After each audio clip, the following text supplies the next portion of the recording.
नमस्कार, मैं स्वप्निल और आप देख रहे हैं the news launcher Uttar Pradesh Uttarakhand. दोस्तों, दिल्ली दरबार और लखनऊ के बीच चल रही एक जंग, और ये जंग कोई आजकल से तो चल नहीं रही है। लेकिन इस जंग में एक नया जो ताजा मामला देखने को मिला, इसके बाद सुगबुगाहट इस बात की होने लगी है कि कहीं दिल्ली दरबार कोई एक्शन तो नहीं ले लेगा। और अगर एक्शन लेगा तो उत्तर प्रदेश की सियासत में, लखनऊ की सियासत में कोई भूचाल तो नहीं आ जाएगा। और वो भी तब जब सामने चुनाव 2027 में 2 साल बचे, 2 साल भी नहीं। अब हुआ क्या है? अमित शाह के लाडलों को कैसे ठिकाना लगाने की या ठेंगा दिखाने की कोशिश प्रदेश के मुख्यमंत्री ने करी, सूबे के मुख्यमंत्री ने करी। कैसे एयरपोर्ट पे एंट्री ही बैन कर दी थी। लाडले की तो की ही थी, साथ ही साथ जिसका प्रोटोकॉल बनता है उसकी भी कर देती। लेकिन फिर प्रोटोकॉल का पालन हुआ, ऊपर से फोन आया, लखनऊ की मर्जी चली नहीं, और जिस शख्स को रोकने की पुरजोर कोशिश योगी आदित्यनाथ ने करी कि एयरपोर्ट पे सिर्फ मेरा चेहरा दिखे, वो शख्स एयरपोर्ट भी पहुंचा, और ना सिर्फ एयरपोर्ट पहुंचा बल्कि अमित शाह साहब के साथ उनके चॉपर में भी बैठा। अब इस मसले पर खुलकर विस्तार से चर्चा भी करना जरूरी है, इसका विश्लेषण करना भी जरूरी है। तो इसके लिए हमने दावत दी है संतोष जी को। संतोष जी को जोड़िए जरा फटाफट। नमस्कार, बहुत बहुत स्वागत है संतोष भाई।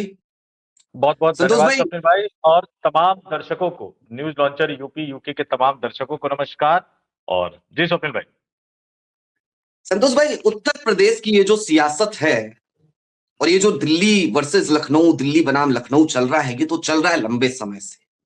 लेकिन शाह का दौरा, और बहुत महत्वपूर्ण दौरा, और उस दौरे के दरमियान शाह के एक तो बहुत ज्यादा लाडले हैं, दूसरे वाले भी बताया जाता है कि लाडले हो चुके। दोनों लोगों को एयरपोर्ट पे एंट्री नहीं मिली, और एयरपोर्ट पे एंट्री तो जिसका प्रोटोकॉल बनता है उसे भी नहीं मिल रही थी। फिर एक फोन जाता है, पंकज चौधरी दौड़ते भागते एयरपोर्ट पहुंचते हैं, बाकी दोनों डिप्टी सीएम उनको बिठा दिया जाता है प्रेरणा स्थल पे, कहा जाता है अमित शाह साहब का वहीं स्वागत कीजिएगा। ये योगी करना क्या चाह रहे थे, और पंकज चौधरी को एयरपोर्ट पे बुला के अमित शाह साहब ने क्या किया? सबसे पहले तो जरा ये गुत्थी सुलझाइए। देखिए स्वप्निल भाई, सबसे पहले तो आपने जो एक शब्द इस्तेमाल किया कि प्रोटोकॉल का पालन किया गया, तो मैं कहूंगा प्रोटोकॉल का पालन बिल्कुल नहीं किया हाँ, हाँ, गया। ये दो तीन चीजें इसको समझिए। बड़े जो बीजेपी, अभी कुछ दिन पहले प्रधानमंत्री नरेंद्र मोदी ने नितिन नवीन की ताजपोशी ही कहूंगा मैं उसको, अध्यक्ष का कार्यभार उन्होंने संभाला, 20 जनवरी का दिन था। उन्होंने कहा कि ये मेरे बॉस हैं, मैं हाँ, अपने हाँ, हाँ, कामकाज की रिपोर्टिंग इनको दूंगा। हाँ, मेरा बीजेपी तैयारी। का बीजेपी का कोई भी नेता हो, वो हम्म, कार्यकर्ताओं का जिक्र देवतुल्य कार्यकर्ता कह के करता है। और बीजेपी का कोई भी बड़े से बड़ा नेता हो, मैं आज की बात नहीं कर रहा हूं, मैं हम्म, जनसंघ के जमाने में नहीं जा रहा हूं। अटल बिहारी हम्म, वाजपेयी जो पहले राष्ट्रीय अध्यक्ष थे भारतीय जनता पार्टी के, और राजमाता विजयराजे सिंधिया जो भारतीय जनता पार्टी के संस्थापक सदस्यों में थी, उस दिन से लेकर प्रधानमंत्री नरेंद्र मोदी और अमित शाह तक तमाम लोग ये कहते हैं कि संगठन सरकार से बड़ा होता है। ध्यान से सुने हम्म, मेरी बात, मैं उत्तर प्रदेश के लोगों को कहता हूं, संगठन सरकार से बड़ा होता है।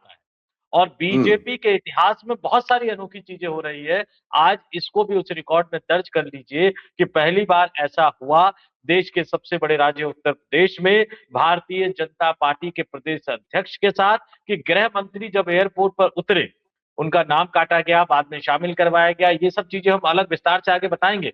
लेकिन ये पहली हम्म, बार हुआ कि जब एयरपोर्ट पर उतरे लखनऊ की धरती पर, तो योगी आदित्यनाथ के एक अधिकारी ने पहले गृह मंत्री का स्वागत किया। और जो प्रोटोकॉल में, संगठन के हिसाब से प्रोटोकॉल में मुख्यमंत्री से भी पहले होनी चाहिए, चलिए मान लिया सरकार के मुखिया है तो मुख्यमंत्री नंबर 1 पे हो गए, लेकिन उस लिहाज हम्म, से भी जो दूसरे नंबर पर होने चाहिए, उत्तर प्रदेश भाजपा के प्रदेश अध्यक्ष पंकज चौधरी, वो अधिकारियों से भी पीछे की लाइन में लगे हुए थे। वो जो हाँ, फुटेज है, वो जो विजुअल है, जो वायरल हो रहा है, जो सबको देखना चाहिए, कि योगी आदित्यनाथ और उसके बाद पता नहीं कौन कौन, यहाँ तक कि पूर्व प्रदेश अध्यक्ष भी पहले स्वागत करते हुए नजर आ रहे हैं, उसके बाद जी, योगी जी, साहब के, योगी आदित्यनाथ के अधिकारी स्वागत करते हुए नजर आ रहे हैं, और बाद में मायूस से चेहरे के साथ पंकज चौधरी स्वागत करते हुए नजर आ रहे हैं, क्योंकि वो 6-7 बार के सांसद रहे हैं, बड़े नेता रहे हैं। उन्होंने देखा है हम्म, कि प्रदेश अध्यक्ष का क्या रुतबा हुआ करता था, उन्होंने देखा है कि राष्ट्रीय अध्यक्ष का क्या रुतबा हुआ करता था। भले ही, मैं फिर से दोहरा रहा हूं, भले ही प्रधानमंत्री नरेंद्र मोदी विदेश से आए और भाजपा के अध्यक्ष के तौर पर उनका स्वागत करने के लिए जेपी नड्डा पहुंचे, भले ही जेपी नड्डा को कुर्सी बैठने को ना मिले, क्योंकि वो हम्म, कहते हैं कि उन्होंने प्रधानमंत्री से शिकायत की थी कि अनिल बलूनी एक जो है वो आपके आदमी है और दूसरे संजय मयूख जो है वो अमित भाई के आदमी है, मेरा तो कोई आदमी ही नहीं है बीजेपी में जो मेरे लिए कुर्सी लगा है। लेकिन इसके बावजूद भी पहला गुलदस्ता देने का हक जेपी नड्डा को ही मिलता, इतना तो हाँ, आप मान लीजिए। और आगे भी हम्म, केंद्र की राजनीति में भी पहला गुलदस्ता देने का हक जो है बतौर पार्टी अध्यक्ष जो है वो नितिन नवीन को ही मिलेगा। और बीजेपी में अब प्रधानमंत्री के साथ नितिन नवीन की शक्ल आएगी, किसी और मंत्री की हम्म, शक्ल नहीं आएगी, किसी अधिकारी की। पीएमओ में जोशी साहब बहुत पावरफुल है, लेकिन जोशी साहब की हम्म, तस्वीर आपने कहीं देखी है? कहीं नहीं ठीक देखी है। बात है। लेकिन आज योगी आदित्यनाथ ने बीजेपी के इतिहास में ऐसा कारनामा करके दिखा दिया कि प्रदेश अध्यक्ष हो, कहां से आए हो? दिल्ली से आए हो, सबसे पीछे खड़े रहो।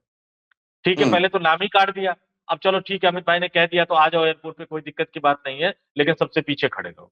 तो एक तरह से अच्छा, दिल्ली दरबार द्वारा भेजे गए नेता की हैसियत योगी आदित्यनाथ नहीं, ने बता दी और नाप संतोष दिया। भाई, लेकिन एक चीज, ये खुन्नस इस वजह से भी है क्या? आपने कहा कहां से आए हो, दिल्ली से आए हो, तो मुझे याद आया कि वो आते तो वहां से भी हैं, तो पड़ोसी हैं सीधे सीधे योगी आदित्यनाथ के। तो एक ऐसा लगा जब ये नाम आया पंकज चौधरी जी का, तो हमें तो ऐसा भी लगा कि भाई चलो, एक जो है शिकंजा कसना है योगी आदित्यनाथ पे, Yogi Adityanath out of control हो रहे हैं, तो उन्हीं के क्षेत्र के एक आदमी को, उन्हीं के बगल गिर को उठा करके प्रदेश अध्यक्ष बना दिया जाए। योगी जी इस बात से भी खुन्नस खाए बैठे हैं क्या? नहीं, ये तो बहुत पहले से योगी आदित्यनाथ के साथ खेला चल रहा है। आप देखिए सबसे पहले क्या हुआ, योगी लखनऊ भेजे गए और उनके हम्म, कट्टर विरोधी माने जाने वाले शिवप्रताप शुक्ला दिल्ली में मंत्री बनाकर ले आए गए। हालांकि वो भी हम्म, अड़ नहीं पाए, लड़ नहीं पाए, तो मंत्रिमंडल से तो विदा हुए, अभी राज्यपाल बन के राजभवन का सुख भोग रहे हैं। हम्म, दूसरे नेता आप देखिए जो अभी भी केंद्र की मोदी सरकार में मंत्री हैं, कमलेश पासवान। उनके परिवार हाँ, के साथ योगी आदित्यनाथ के मठ का क्या रवैया है, ये हम और आप सभी जानते हैं। लेकिन हम्म, उनको नाराज करते हुए कमलेश पासवान को केंद्र में मंत्री बना दिया गया। और यूपी से जुड़े कई अहम मामलों में उनकी मौजूदगी हमेशा रहती है, जिनको योगी आदित्यनाथ व्यक्तिगत तौर पर पसंद नहीं करते हैं, ये बीजेपी के तमाम लोग जानते हैं। पंकज चौधरी का जो है, पंकज चौधरी से नाराजगी की बजाय आप इस बात को समझिए कि सिर्फ पंकज चौधरी, उनके निशाने पर पंकज चौधरी नहीं है। पंकज चौधरी, मैं फिर से दोहरा रहा हूं, प्रदेश अध्यक्ष हम्म, बन तो गए हैं, लेकिन पंकज चौधरी का ना वो कद है, ना वो रुतबा है जो योगी आदित्यनाथ के साथ भिड़ सके। और मैं फिर से एक बात दोहराता हूं, व्यापारी कभी लड़ता नहीं है, व्यापारी कभी हम्म, अड़ता नहीं है। पंकज चौधरी ठीक बात। नेता बड़े हैं, लगातार लोकसभा का चुनाव जीत रहे हैं, लेकिन वो एक हम्म, बड़े बिजनेस समूह के मालिक भी है, एक बड़े बिजनेस समूह के हम्म, व्यापारी भी हैं। और व्यापारी कभी अड़ता लड़ता नहीं है। दरअसल वो पंकज चौधरी के बहाने वो दिल्ली दरबार को उनकी हैसियत बता रहे हैं, वो अमित शाह को हैसियत बता रहे हैं कि मैं तो चाहता था कि आप स्वतंत्र देव हम्म, सिंह को बने, लेकिन आपने मेरे जाति वाले शब्द को पकड़ के मेरे साथ खेल कर दिया। आपने स्वतंत्र देव सिंह की जाति के ही पंकज चौधरी को आपने प्रदेश अध्यक्ष बनाकर भेज दिया। अच्छा, यहाँ पे एक हम्म, लाइन में विषयांतर हो जाऊंगा। बजट सत्र शुरू होने जा रहा है, बजट पेश हाँ, करना सरकार का, मुझे याद है कि केंद्र सरकार की तरफ से बजट पेश करने में आप वित्त मंत्री हो और उनके जो राज्य मंत्री हुआ करते थे, पसीना छूट जाया करता था सिर्फ। माफ कीजिएगा स्वप्निल भाई, 3 महीने, 3 से 4 महीने बजट बनाने की कवायद की जाती थी स्वप्निल भाई। और आज वित्त राज्य मंत्री जो हैं वो प्रदेश में स्वागत करने के लिए भी उनको जद्दोजहद करनी पड़ रही है। तो फिर जो विरोधी आरोप लगाते हैं, मान लीजिए कि बजट तो पीएमओ में बैठा हुआ कोई व्यक्ति तय करता है या शायद कहीं कोई और बैठा हुआ व्यक्ति तय करता है, निर्मला सीतारमण तो सिर्फ उसको पढ़ने का काम करती है। अब उत्तर प्रदेश की हम्म, राजनीति पर आ जाते हैं। सिर्फ इतना ही नहीं, उसके बाद प्रदेश कार्यालय में जो बैठक होती है, जो बड़ी बैठक होती है प्रदेश कार्यालय में, जिसमें प्रदेश अध्यक्ष रहते हैं, जिसमें मुख्यमंत्री रहते हैं, जिसमें संगठन महासचिव रहते हैं, ये 50 मिनट की मीटिंग। और मैं फिर दोबारा दोहरा देता हूं, ये बहुत कम दर्शकों को पता होगा, प्रधानमंत्री का हम्म, बैठक लेना और अमित शाह का बैठक लेना, दोनों में एक बेसिक फर्क है। अमित शाह जो है, हालांकि प्रधानमंत्री उनको पसंद नहीं करते हैं, लेकिन Amit Shah Sanjay Joshi school of thought से आए हुए हैं। आप उनको हम्म, गोविंदाचार्य स्कूल ऑफ थॉट भी कह सकते हैं। यानी 50 हम्म, मिनट की मीटिंग में सिर्फ कट टू कट बात, कोई मौसम की बात नहीं, कोई टू हवाई द जहाज पॉइंट। की बात नहीं, नरेंद्र मोदी साहब तो मौसम की बात से शुरू करते हैं, शायराना मिजाज पर आते हैं, फिर अपने पुराने किस्से दोहराते हैं। तो अगर वो 1 घंटे की मीटिंग लेंगे तो 40 मिनट तो वो अपने पुराने अतीत में चले जाते हैं। ये हम्म। उनके साथ है। लेकिन Amit Shah cut to cut बात करते हैं, तो इस 50 मिनट की बैठक में आप समझ लीजिए कि उन्होंने अपनी नाराजगी जता दी, उन्होंने अपनी बात को रख दिया। प्रदेश अध्यक्ष के साथ जैसा व्यवहार हुआ वो उन्होंने सारी बात रख दी। जिस तरह से व्यवहार नहीं होना चाहिए वो भी उन्होंने बता दिया। अगर गृह मंत्री उत्तर प्रदेश आ रहा है, दोनों डिप्टी सीएम की ड्यूटी आप उत्तर प्रदेश से बाहर लगा देते हो ताकि वो गृह मंत्री से मुलाकात न कर सके। मुख्यमंत्री और मुख्यमंत्री के करीबी लोग अमित शाह के पूरे दौरे को हाईजैक करने की कोशिश करते हैं कि कोई एक्चुअली विरोध की आवाज उनको सुनाई न दे। ये अमित शाह आप उनकी आलोचना कर दीजिए, आप उनकी तारीफ कर लीजिए, लेकिन उनकी कार्यशैली का, उनकी मेहनत करने का मैं बहुत ज्यादा प्रशंसक रहा हूं। और खुद अमित शाह, बहुत कम दर्शकों को पता होगा कि इंदिरा गांधी के कामकाज करने के ढंग ढंग के बहुत बड़े प्रशंसक जो है वो अमित शाह रहे हैं। तो कम से कम अमित शाह इस तरह का व्यवहार तो बर्दाश्त नहीं करेंगे। अब क्या कहा, कैसे कहा, किन शब्दों में कहा, वही उत्तर प्रदेश की राजनीति का असली सच है। ठीक है। अब एक चीज और, लाडलों पे अभी आएंगे, लेकिन उन्हीं में से एक लाडले ने योगी जी को सीधे सीधे बता दिया कि भैया गलत भी कर रहे हो। शंकराचार्य के साथ जिस तरीके का हमने बीते दिनों में देखा है और अभी भी हम देख रहे हैं, और एक हठ धर्मिता हम देख रहे हैं आज की तारीख में सरकार की, और अब तो योगी जी ने बीते दिनों कालनेमी तक कह दिया शंकराचार्य जी को।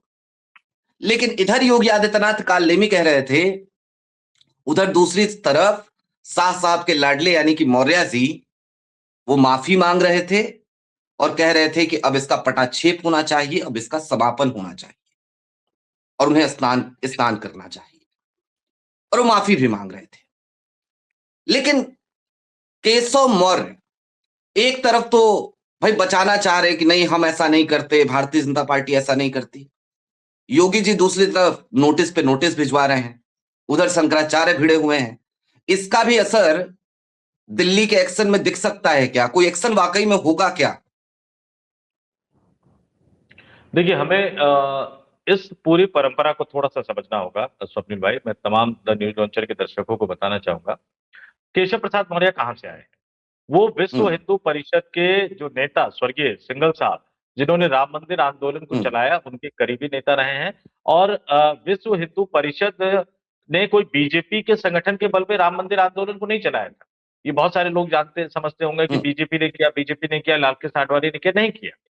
राष्ट्रीय स्वयं बीजेपी ने अपने कार्यकारिणी में एक तरह से प्रस्ताव पारित किया, राष्ट्रीय स्वयंसेवक संघ हम्म। उसमें जुटा, विश्व हिंदू परिषद को हम्म। काम दिया गया इस देश के साधु संतों को जोड़ना। और उस जोड़ने में केशव हम्म। प्रसाद मौर्य के एक छोटे से कार्यकर्ता के तौर पर, उस समय बहुत बड़े चेहरे नहीं थे, लेकिन एक छोटे से कार्यकर्ता के तौर पर उनकी भूमिका थी। इन साधु संतों को जोड़कर इनका समर्थन हासिल करके राम मंदिर आंदोलन को बढ़ाया गया। और इन्हीं साधु संतों के समर्थन के बल पर भारतीय जनता पार्टी आज इस देश की सत्ता पर राज कर रही है। ये केशव प्रसाद मौर्य से बेहतर कोई समझ नहीं सकता।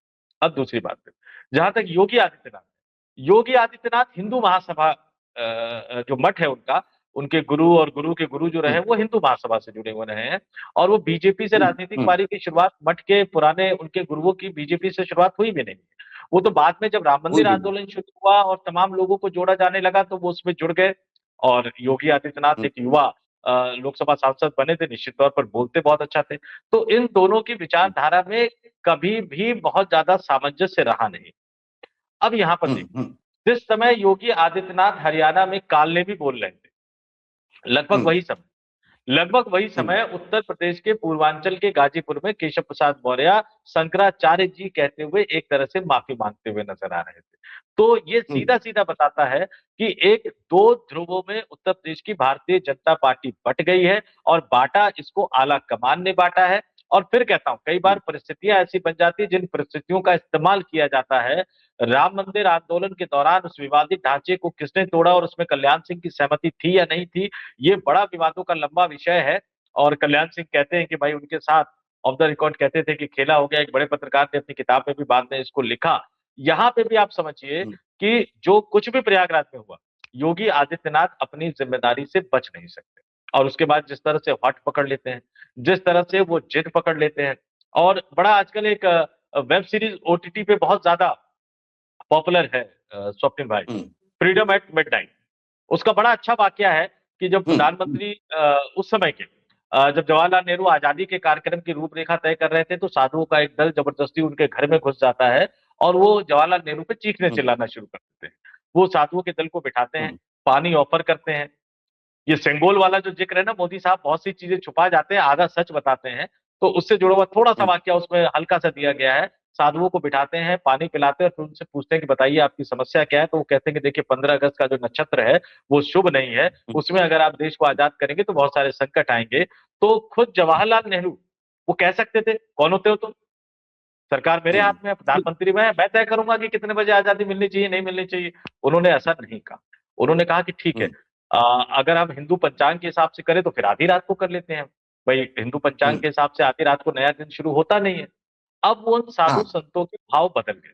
तो उस समय देश में जवाहरलाल नेहरू के अलावा कौन नेता था बताइए मुझे, जिन पर महात्मा गांधी का हाथ हो, उनके सामने कौन नेता खड़ा होने की हिम्मत कर सकता था। साधु सन्यासी संत की बात तो छोड़ दीजिए, लेकिन नेता ठीक है, स्टेटमैन वो होते हैं जो साधु संत सन्यासी का सम्मान करते हैं। और दिन रात जवाहरलाल नेहरू की आलोचना करने वाले भाजपाई संत पर लाठी बरसाते हैं। और वो लाठियां तो चलिए पुलिस ने बरसाई, पुलिस अधिकारियों कर्मचारी वो ठीक है, उनको प्रशासन को आप जो कुछ कहिए। योगी हम्म, आदित्यनाथ का ना जाना, काल नेमी कहना, और फिर भारतीय जनता पार्टी की जो ट्रोल आर्मी है उनको उतार दिया उन्होंने मैदान में, जो शंकराचार्य को फर्जी शंकराचार्य कहते हुए घूम रहे हैं। हालांकि वो सब बेनकाम हो रहे हैं, क्योंकि हम्म, प्रधानमंत्री का वीडियो नहीं, आ गया पैर छूते इसमें हुए, इसमें उत्तर प्रदेश इसमें के कई इसमें नेताओं बात का ये भी वीडियो है आ ना। गया पैर छूते हुए। नहीं नहीं संतोष भाई, इसमें बात ये भी है ना।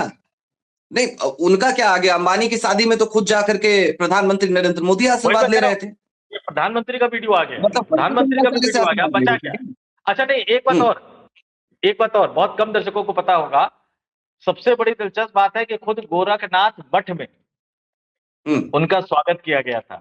और हम्म, गोरखनाथ मठ में उनका स्वागत किया गया। और गोरखनाथ मठ का जो ऑफिशियल एक्स अकाउंट है स्वप्ने भाई, उस एक्स अकाउंट पर उसको शेयर किया गया बाकायदा, उनकी तारीफ में अच्छा, कसीदे पढ़ते हुए, उनकी तारीफ में उनकी तारीफ में लिखते हुए। और मैंने उस वीडियो को अपने एक्स अकाउंट पे जो है वो रीपोस्ट भी किया है। और तमाम लोगों को ये देखना चाहिए कि कैसे वक्त बदलता है। मैं तारीख बता देता हूँ, ये 2 अप्रैल 2024, ध्यान से दर्शक सुने हमारे द न्यूज लॉन्चर के, 2 अप्रैल 2024 को गोरखपुर के उसी मठ में यही शंकराचार्य जी गए थे। और श्री गोरखनाथ मंदिर का जो ऑफिशियल एक्स अकाउंट है स्वप्निल भाई, उसने ट्वीट किया इनके पूजा अर्चना करते हुए। और उस पर लिखा है कि श्री ज्योतिर्मठ बद्री का आश्रम हिमालय के पीठाधीश्वर, ध्यान से सुनिएगा, ये हम्म, गोरखनाथ मठ लिख रहा है, श्री ज्योतिर्मठ बद्री काश्रम हिमालय के पीठाधीश्वर जगत गुरु शंकराचार्य, जगत गुरु शंकराचार्य स्वामी श्री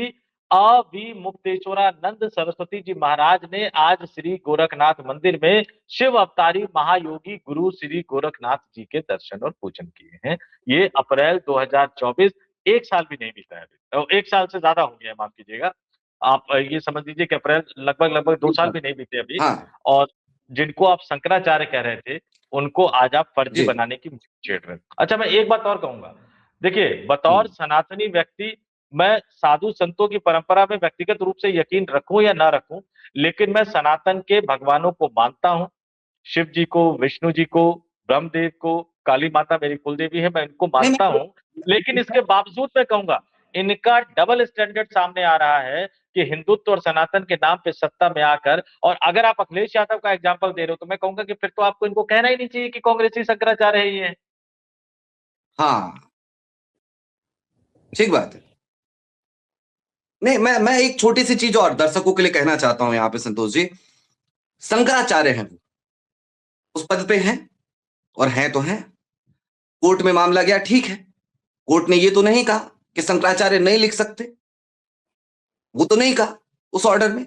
अच्छा, शंकराचार्य है ना। नहीं नहीं, मैं एक नहीं बात नहीं, कहूंगा, मैं ये एक लाइन संतोष जोड़ भाई, देता हूँ, एक लाइन जोड़ देता हूँ। उस आपने राजनीति में नहीं नहीं जाते। सुनिए, नहीं नहीं, बीजेपी हम्म, कहती है कोर्ट का ऑर्डर, ये जो हम्म, तथाकथित बाबा बागेश्वर धाम है, इनको जो आप गार्ड ऑफ ऑनर देते हो और सरकारी जहाज देते हो, ये बीजेपी की राज्य सरकारें हाँ, देती है, कौन से कोर्ट के ऑर्डर के कहने पे देती है? और किसने हाँ, इनको और उसके बाबा लिए, बना दिया है? नहीं, उस बाबा के लिए बकायदा एक मंत्री की ड्यूटी लगाई जाती है कि वो जाए, सिर्फ आधे घंटे इंतजार करे, आधे घंटे में बाबा वहां से बैठेंगे, फिर वापस आएंगे। बिल्कुल। बकायदा मंत्री की इस, ड्यूटी लगती है। इसके लिए ये कौन से कोर्ट ने बहानेबाजी। ऑर्डर किया है? हाँ, अच्छा एक एक बात और कहूंगा मैं चूंकि देखिए, आपने चूंकि सनातन की बात की, मैं भी भाई सनातन की परंपरा से ही आता हूं, और वो शंकराचार्य के पद पे अगर बैठे हैं तो ऐसे ही नहीं बैठे हैं भाई, शास्त्रों के ज्ञाता हैं वो। और योगी जी उनके सामने जाकर के अगर शास्त्रों पे बात करेंगे, तो मुझे नहीं लगता है संतोष भाई, मैं उसी क्षेत्र से आता हूं, मुझे नहीं लगता है, और नहीं लगता नहीं, मुझे विश्वास है कि शंकराचार्य से ये 2 मिनट गुफ्तगू नहीं कर पाएंगे, शास्त्रों पे 2 मिनट बात नहीं कर पाएंगे योगी जी। ये ये ये आईना है योगी आदित्यनाथ का। और ये बाकी जो लोग हैं इनके इधर उधर, ये जो एक डिफेंडर वाला बाबा घूम रहा है, सतुआ बाबा, डिफेंडर पोर से लेकर के चल रहा है, एक हमारे राम भद्राचार्य जी हैं, स्वयंभू जगत गुरु, ये लोग अगर शास्त्रों पे जाएं बात करने, तो वही अवमिक्तेश्वरानंद, उनके सामने इनमें से कोई भी 2 मिनट टिकेगा नहीं। और ये कांग्रेसी शंकराचार्य कह रहे हैं ना, स्वामी मुक्तेश्वरानंद ने अभी राहुल गांधी को लेकर के एक सवाल किया गया उनसे कि राहुल गांधी राम मंदिर जाना चाहते हैं, क्या उनको जाने देना चाहिए? उन्होंने कहा उनको नहीं जाना चाहिए क्योंकि उन्होंने हिंदू धर्म का त्याग कर दिया है। देखिए, मैं ये नहीं कहता कि मैं शंकराचार्य और मुक्तेश्वरानंद की हर बात से सहमत हो जाऊंगा, लेकिन ये भी नहीं कहता कि हर बात से असहमति है मेरी। और ऐसा इसलिए भी है क्योंकि देश तो लोकतांत्रिक है, हम तो यही मान के चलते हैं। और सनातन की सब संस्कृति की बात आती है, तो फिर तो सनातन में वो भी सनातनी है जो ईश्वर को नहीं मानता, जो नास्तिक है। जी जी संतोष जी, कुछ कह रहे थे। ये सहमति और असहमति, यही तो इंडियन डेमोक्रेसी की खूबसूरती है। लेकिन अगर आप हाँ, किसी ने नहीं आपकी सनातन की आलोचना कर दी, खूबसूरती है। किसी ने आपकी आलोचना हम्म कर दी, तो आप लाठियां बरसाएंगे क्या उन पे? क्या हम्म लाठियां बरसाएंगे? और जहां तक सतुआ बाबा का जिक्र है, पता नहीं किस तरह का प्रोटोकॉल क्यों उनको दिया जाता है। लोग तो ये भी कहते हैं, खासतौर से वाराणसी के कई लोग कह रहे थे, जब मैंने कुछ चर्चा की कुछ लोगों से, तो उन्होंने कहा कि एक एसआईटी बिठा दी जाए ना इनके ऊपर, तो सारा सच सामने आ जाएगा हम्म कि कहाँ से क्या कौन पैसे का लेन देन करता है। और ऐसे ही एक बाबा दिल्ली के एक मंदिर के महंत भी है, स्वप्निल भाई, ये भी दर्शकों को जानकारी देता हूं। ऐसे ही एक बाबा दिल्ली के मंदिर के महंत बने बैठे हैं, जिन महंत का पैर पकड़कर एक बड़ा नेता, एक ब्राह्मण नेता उत्तर प्रदेश में मंत्री बना था पिछली बार। और वो भी हम्म बाबा इसी तरह की एक दुकानदारी चला रहे हैं, जो बीजेपी के नेताओं का एक जमावड़ा वहां भी इकट्ठा होता जा रहा है। तो ऐसे बहुत सारे बाबा हैं जो सत्ता के इर्द हम्म गिर्द बैठे हुए हैं। और बाबा रामदेव का तो मैं जानता हूं कि बाबा रामदेव ने 2014 के लोकसभा चुनाव में 3-4 लोगों को टिकट दिलवाया था लोकसभा का, उनमें से 2 को मंत्री बना दिया था। बाद में उनकी इच्छा इतनी बढ़ गई कि प्रधानमंत्री मोदी ने उनको 7 लोक कल्याण मार्ग में एंट्री पर बैन लगा दिया था, क्योंकि जितनी बार जाते थे कुछ ना कुछ पुलिंदा लेके जाते थे कि ये कर दीजिए, ये कर दीजिए, ये दे हम्म दीजिए, ये दे दीजिए, ये दे दीजिए। तो 7 लोक कल्याण मार्ग पे उनकी एंट्री बैन हो गई। इस तरह के कई बाबा जो हैं, हम्म जो बीजेपी के सत्ता के अलग-अलग मठाधीशों के इर्द-गिर्द घूम रहे हैं। और राहुल गांधी जैसे कहते हैं ना कि जब सरकार बदलेगी, तो वो पिछली डेट से वो जो मुख्य चुनाव आयुक्त और चुनाव आयुक्तों को जो विशेषाधिकार मिला हुआ है कि उनके खिलाफ मुकदमा नहीं चलाया जाएगा। एक तो मैं कहूंगा कि एक कमीशन उनको सुप्रीम कोर्ट के हम्म सिटिंग जज की अध्यक्षता में इस बात के लिए भी बना देनी चाहिए कि पिछले 20 सालों में कौन-कौन से बाबाओं की संपत्ति कितनी बढ़ी। हाँ ठीक बात है, ठीक बात। संतोष भाई, एक आखिरी सवाल, और सवाल क्या, बस मैं इतना दर्शकों के लिए समझना चाहता हूं। ये हम लोग को लग रहा था बीच में खबरें आनी लगभग बंद हो गई थी इस तरीके की, और हमको लग रहा था योगी सरेंडर कर गए, ऐसा लगने लगा था। योगी ने फिर आंखें दिखा दी, योगी ने फिर हठ धर्मता पाल ली है।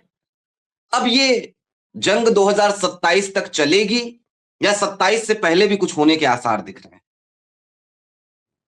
देखिए स्वप्निल भाई, 2-3 चीजें समझिए बड़े आराम से।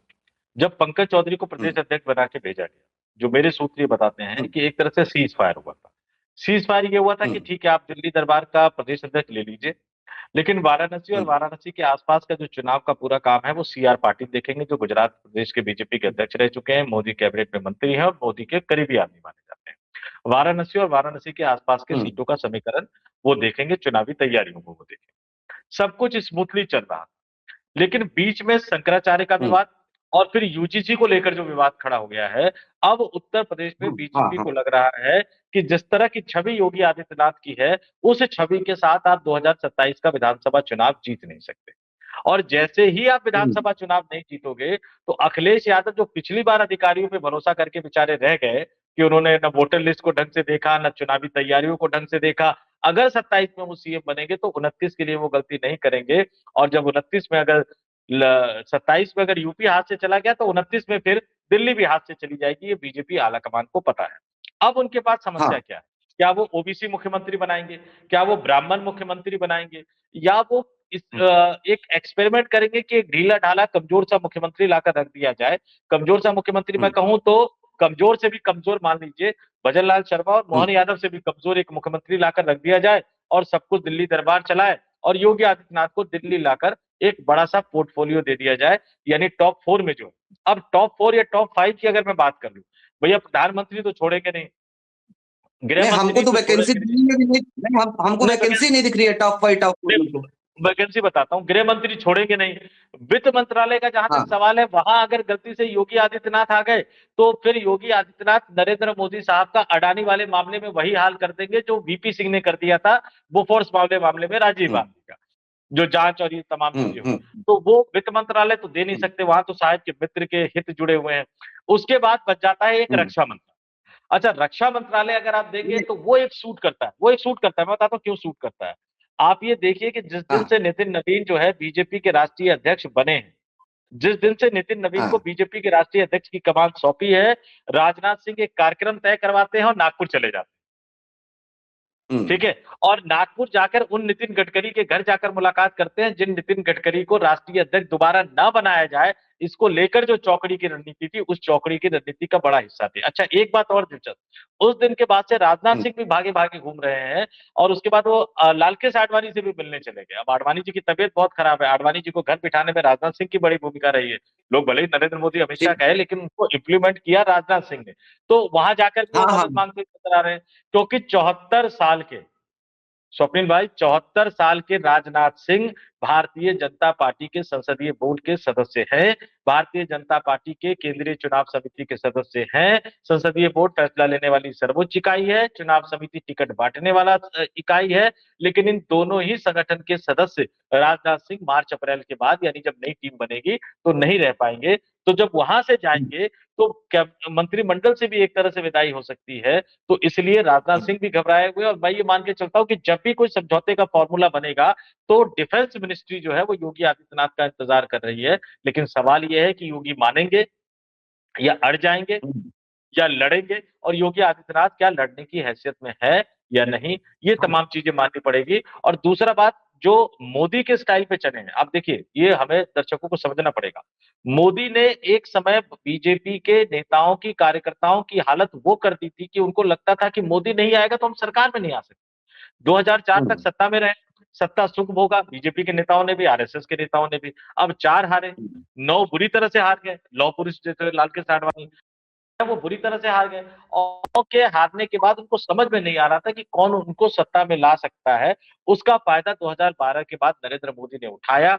जब भी जहां भी वो जाते थे, उनका इकोसिस्टम जाके मोदी मोदी मोदी, हिंदू हृदय सम्राट।